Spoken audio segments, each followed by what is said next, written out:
कहते हैं धन से पुस्तक मिलता है किंतु ज्ञान नहीं, धन से सुख मिलता है किंतु आनंद नहीं।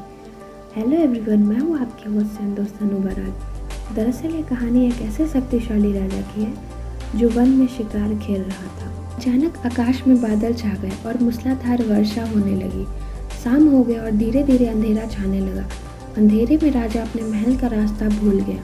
भूख, प्यास और थकावट से व्याकुल राजा जंगल के किनारे टीले पर बैठ गया और सिपाहियों से अलग हो गया।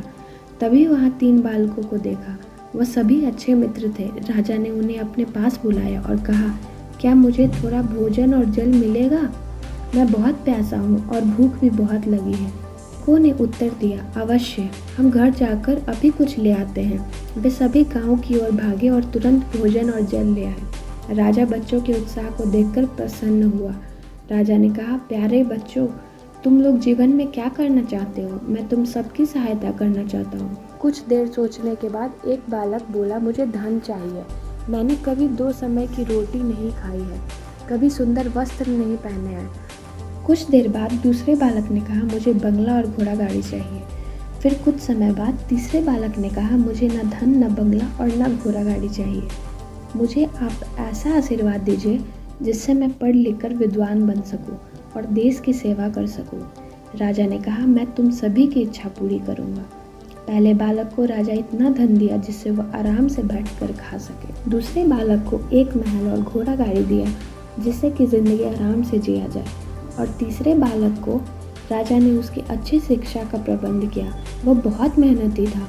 वह दिन रात मेहनत कर विद्वान बन गया और राजा उसे अपने राज्य में मंत्री पद नियुक्त कर दिया।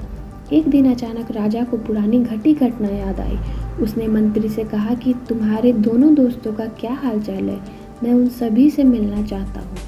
कल तुम उन दोनों दोस्तों को खाने पर बुलाओ। मंत्री ने उन दोनों दोस्तों को पत्र भिजवाया।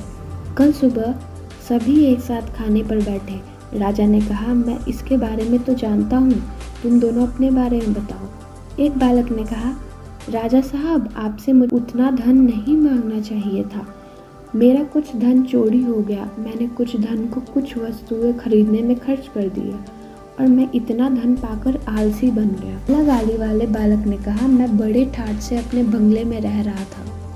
वर्षों पहले आई बाढ़ में मुझे सब कुछ बर्बाद कर दिया और मैं भी पहले जैसी स्थिति में पहुंच गया।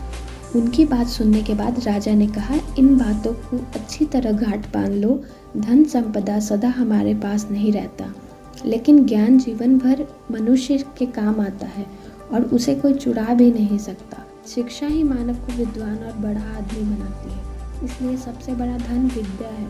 अगर आपको मेरी स्टोरी पसंद आई तो मुझे नीचे कमेंट कर ज़रूर बताएं और ऐसे ही इंटरेस्टिंग वीडियोस देखने के लिए मेरे चैनल को सब्सक्राइब कर लें और बेल आइकन को दबा लें ताकि मेरे आने का नोटिफिकेशन हमेशा मिलता रहे। धन्यवाद।